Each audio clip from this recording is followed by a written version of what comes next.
Ya, sampai bertemu pada pertemuan ke-11 untuk mata kuliah akuntansi perilaku. Pada kesempatan ini kita akan bahas tentang dimensi kepelakuan pajak penghasilan. Nanti dimensi perilaku itu adalah dimensi ruang ya. Ruang perilaku akibat sebetulnya ini dampak dari adanya peraturan pajak tentang pajak penghasilan, itu bagaimana perilaku masyarakat dalam hal ini. Oke, yang pertama, dilema bisnis dalam perpajakan. Ya, undang-undang pajak digunakan untuk mengatur perilaku untuk mencapai tujuan ekonomi dan sosial. Ya, tujuan ekonomi dan sosial dari pemerintah dalam hal ini ya. Sistem perpajakan berbasis penilaian sendiri ya. Seperti saat ini kita menghitung sendiri, melaporkan sendiri.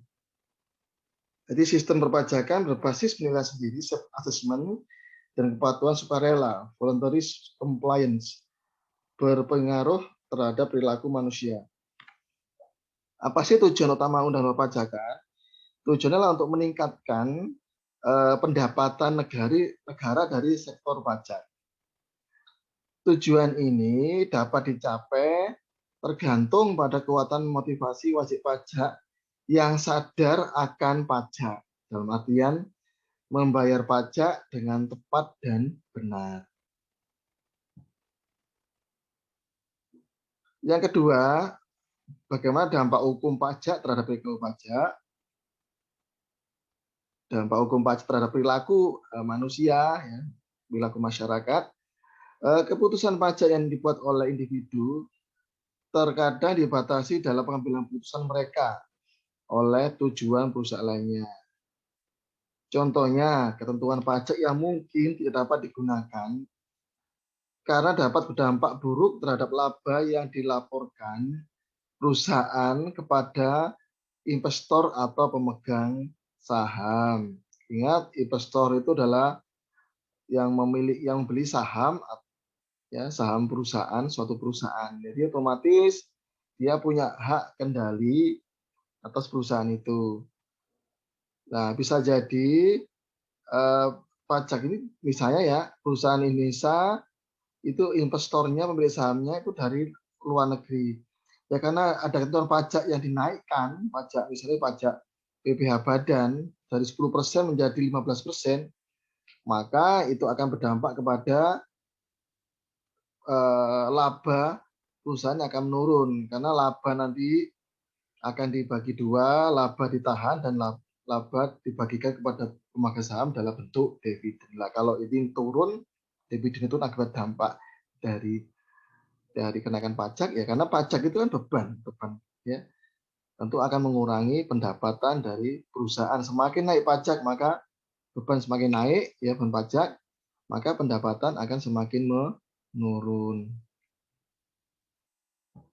Berikutnya, masih dampak hukum pajak terhadap perilaku, ada kesulitan utama yang timbul sehubungan dengan ketentuan yang dirancang untuk mencapai tujuan ekonomi dan sosial.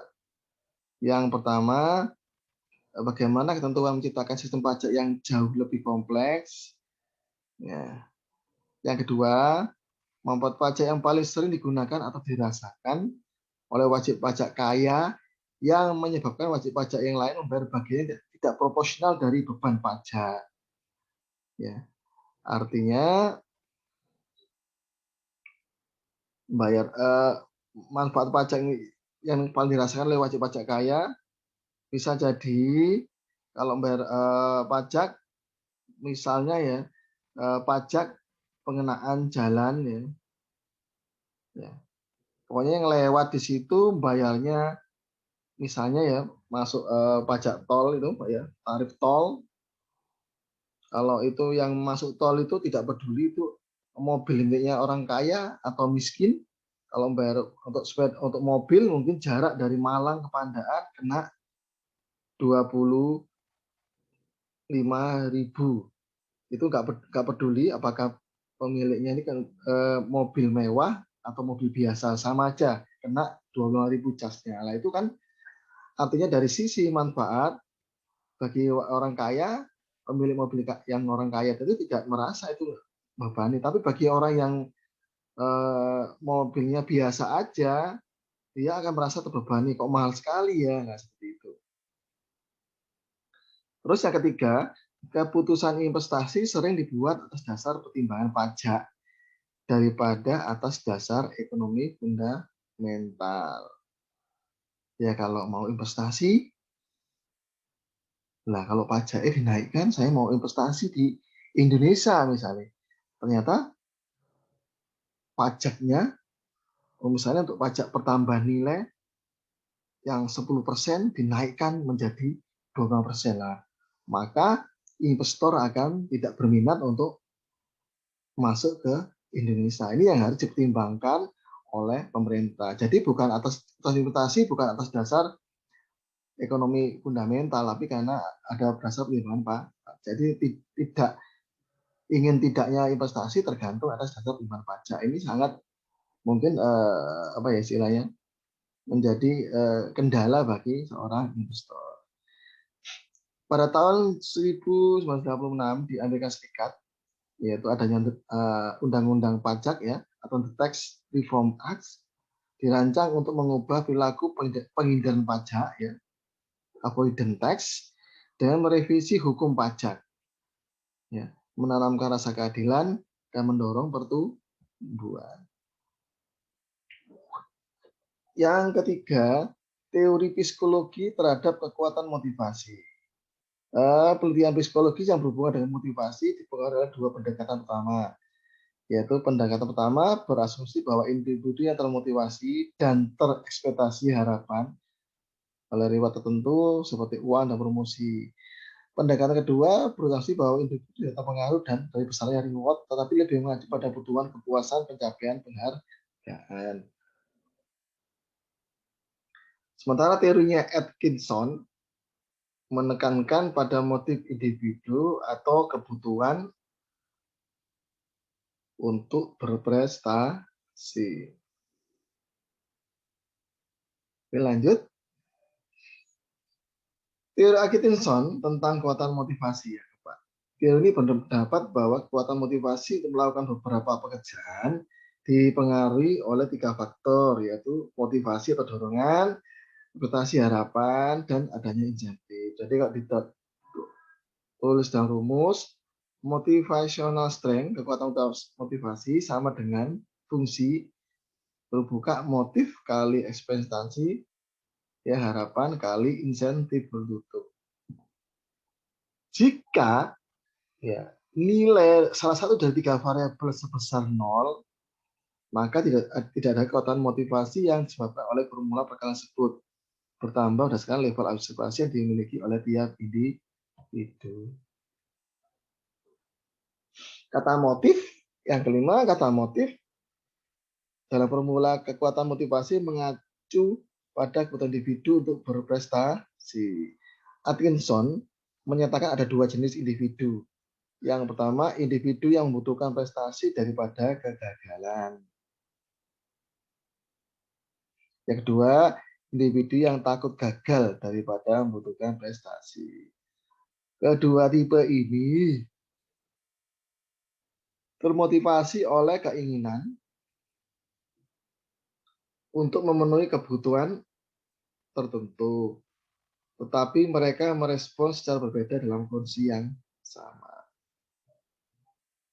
Yang keenam, harapan atau ekspektasi harapan dalam kekuatan motivasional. Kata pengharapan dalam formula kekuatan motivasional sederhana mengacu pada probabilitas atau kemungkinan berhasil. Dengan demikian, semakin besar peluang keberhasilan, maka semakin besar kekuatan motivasi. Yang ketujuh, insentif. Teori insentif adalah hubungan antara nilai reward, ya, penghargaan ya reward itu, dan kekuatan motivasi. Ada insentif intrinsik dan ekstrinsik. Untuk reward, ekstrinsik dari nilai individu.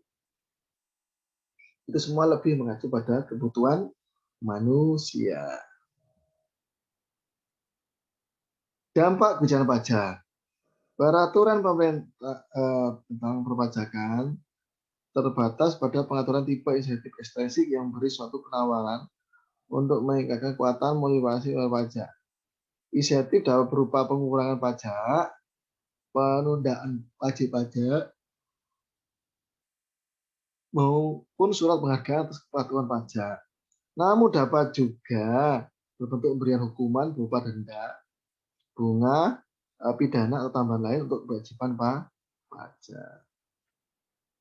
Dampak kebijakan pajak. Berdasarkan teori psikologis, semakin besar nilai penghargaan statistik yang diterapkan oleh pemerintah, semakin besar pula kekuatan motivasi yang sebagai bagian utuh dari bayar pajak. Berdasarkan teori psikologi, banyak orang yang takut akan hukuman yang lebih berat sehingga dapat meningkatkan kekuatan motivasi bayar pajak meskipun mungkin karena terpaksa. Itu adalah penjelasan dari saya tentang dampak tentang dimensi keberlakuan pajak penghasilan.